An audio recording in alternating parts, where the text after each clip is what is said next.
Everything is incredibly absurd these days. Picture this. Grandma is sitting on her favorite chair.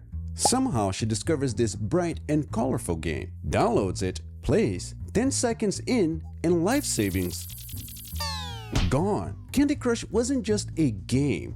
It was a 50 megaton Tsar Bomba dropped on your grandma. One day you're swapping candies, the next, BMW is charging you $10 a month for heated seats.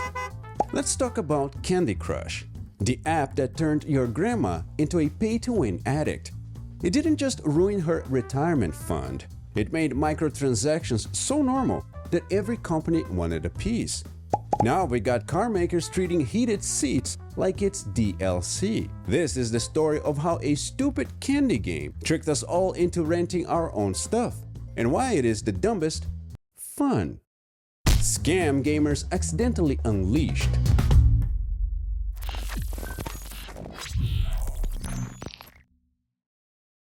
Candy Crush hit your phone like a sugar-coated Trojan horse. It's free, they said, with bright colors and addictive sound design. You're hooked in 5 minutes. Level 10, feeling like a genius. Then, bam! Level 30, you got one move left. Happens again and again until no lives left. And then you're prompted with 24 hours to play again, or get 5 more moves for only 99 cents. What seemed like a harmless mobile time waster turned out to be a weapon of mass destruction for consumer spending habits. It proved something horrifying. People were willing to pay for anything, even for the right to keep playing a game designed to manipulate them. Let's talk about Gary. Gary was a manager I worked with many years ago, back in my restaurant days. You know, when you just got out of your master's degree and can't find a job.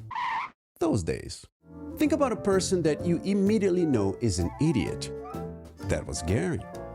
Not only he was an idiot, but often he would make the most inappropriate comments you can possibly think about. Now, how did I confirm that he was an idiot? Because he would brag about spending $5,000 on Candy Crush. True story. The moment King discovered that people would willingly pay real money to bypass artificial frustration, the floodgates opened. Microtransactions, once dismissed as niche mobile gaming gimmick, suddenly became the gold standard for extracting endless cash from consumers. Not too long after you start playing, you're broke, and King swimming in billions. Note that they didn't invent microtransactions. MMOs did that. But what they did do was make it mainstream. Everyone saw it. A game collecting in $1.5 billion a year from boosters, companies drooled. If casuals like Gary will pay for candy bombs, why not make everything a subscription? Enter the evil trap. Candy Crush didn't just take your money, it trained you. How it worked? Make it free but limited lives. If you failed a level too many times, you had to wait hours to play again, or pay to continue. The levels were intentionally frustrating, subtly nudging people towards spending more money to escape the pain. Power-ups and boosters were introduced, letting players cheat their way forward for a prize. The game targeted casual players who didn't realize they were being psychologically manipulated, like Gary. And guess what? It worked. You got used to it's just $1 to beat a level. King perfected the 3-step grind. Make it fun, then impossible, then hey, pay to play. Millions of people spent billions just to keep playing a game, like Gary, the manager. You downloaded something just to kill some time, and 200 levels in, your bank is calling in to check up on you. And the worst part, they felt good about it. For instance, Gary wasn't just bragging about how much money he had spent. He was bragging about being further ahead in the game than everybody else. The dopamine rush of progress kept them hooked, ensuring that microtransactions became the default business model for mobile games. By 2015, everybody copied it. Loot boxes, lives, premium currencies. It wasn't enough just to buy a game. You had to rent the fun.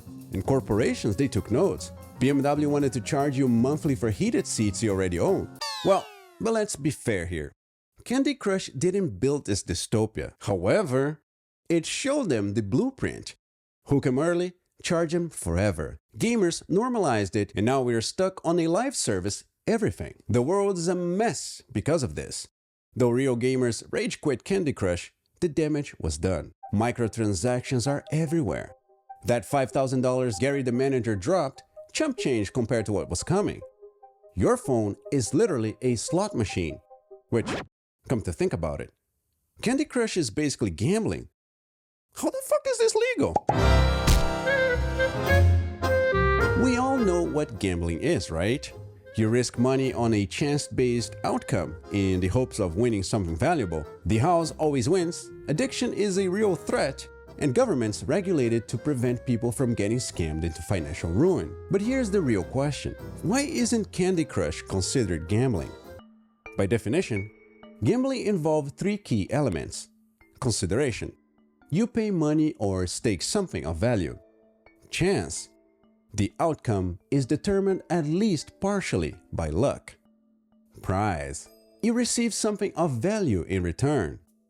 Sounds pretty simple, right? Got it? Now let's compare to Candy Crush.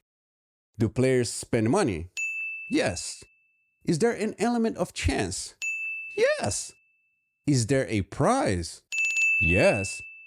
So if Candy Crush meets all criteria, why isn't it classified as gambling? Their argument is simply, this might be shocking for some viewers, so buckle up.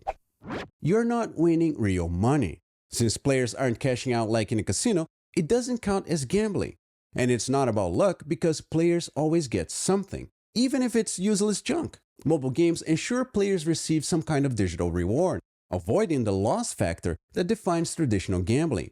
At the end of the day, it's just entertainment because microtransactions are optional and players are paying for enhanced experiences. So let me get this straight. It walks like a duck, quacks like a duck, even smells like a duck. It's a duck, right? But Gary, ladies and gentlemen, says, it's a fucking chicken, bro, can't you see? Candy Crush didn't just nuke the world with a bang. It did it with a slow, greedy drip, one microtransaction at a time. It turned us into pay-to-play puppets, and now we are renting heated seats like it's a damn mobile game. King cashed out $5.9 billion to Activision, and the rest of us got a subscription dystopia. Here's my genius fix. Delete it all. Torch Candy Crush. Ditch your BMW app. Tell Toyota where to shove their $8 remote start.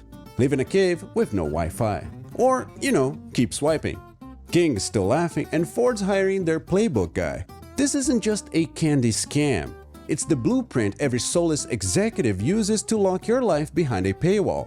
Next up, $10 to flush your toilet. Thanks, Candy Crush, for making free the most expensive word ever.